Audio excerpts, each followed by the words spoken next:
السلام عليكم ورحمة الله تعالى وبركاته.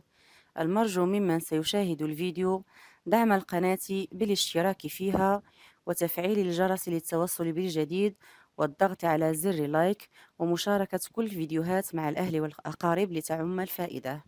وللتواصل معنا ستجدون رابط حساب القناة على الفيسبوك في صندوق الوصف أسفل الفيديو.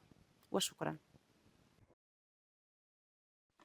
Bonjour, bienvenue sur la chaîne Istafid fi Beitik. Aujourd'hui, on va voir la leçon sur la grammaire française.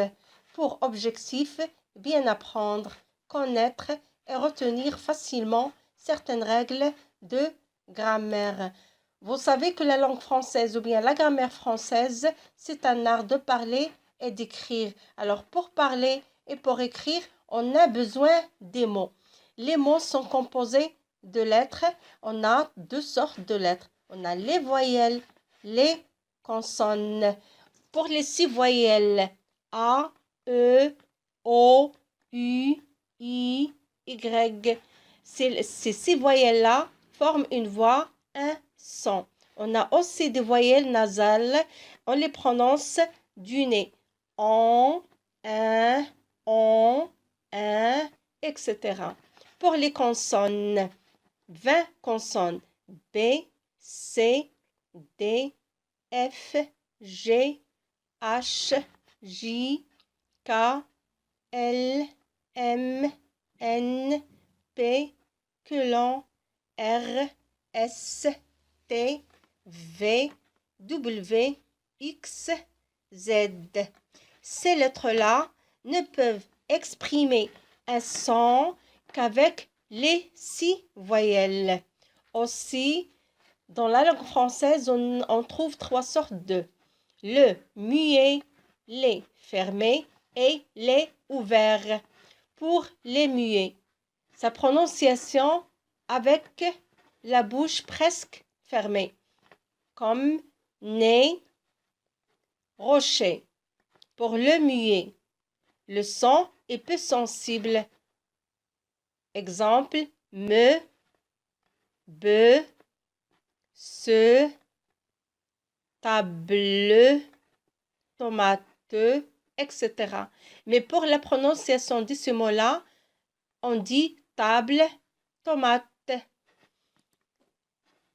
Les muets se prononcent la bouche très ouverte. Exemple, appel, élève. On arrive à la voyelle Y. Quelquefois, on l'emploie avec 2 i et quelquefois avec un seul i. Avec 2 i, après une voyelle, on a moyen, payer, envoyer, etc. Alors, vous voyez, on dit Y après une voyelle. Pour un seul i. On trouve cette lettre-là au début et à la fin des mots. Et quelquefois, on la trouve au milieu d'un mot. Exemple, on a yacht, on a yoga, chantier. La consonne H, c'est une lettre qui est muette, on ne la prononce pas. Elle n'ajoute rien à la prononciation. Exemple, homme, hôtel, humanité, etc. Comme si on va dire homme, hôtel, humanité. On prononce la voyelle qui est juste après H. On a ici O, au chapeau, et U. Syllabe. Syllabe est une lettre ou bien plusieurs lettres se prononcent par une seule émission de voix. Comme exemple, jour. Vous entendez seulement une syllabe. On dit aussi monosyllabe. Mono, ça veut dire une seule. On a esprit, 2 syllabes. Aussi, on l'appelle 10 syllabes. Vérité, on a 3 syllabes. On dit aussi trisyllabe. Lorsqu'on a deux sons distincts prononcés en une seule émission de voix, on les appelle diphtonèmes.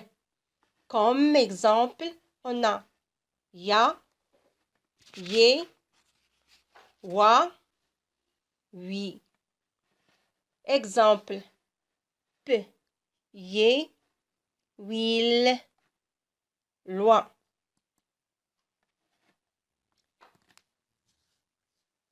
Vous savez, dans la langue française, il y a 10 espèces de mots. On a 10 différentes espèces de mots. On a le nom ou bien le substantif, l'article, l'adjectif, le pronom, le verbe, le participe, l'adverbe, la préposition, la conjonction, l'interjection. Vous savez que ces différentes sortes de mots se divisent en mots variables et mots invariables. Lorsqu'on dit mot variable, ça veut dire que la terminaison varie, ça veut dire change. On a le substantif, on dit aussi le nom, l'adjectif, le verbe, l'article, le pronom, le participe. Et pour les mots invariables dont la terminaison ne change jamais sont l'adverbe, la conjonction, la préposition, l'interjection. On est arrivé à la fin de la première partie de la grammaire française. À bientôt, Inch'Allah, pour la leçon des mots invariables, des mots invariables et les mots variables.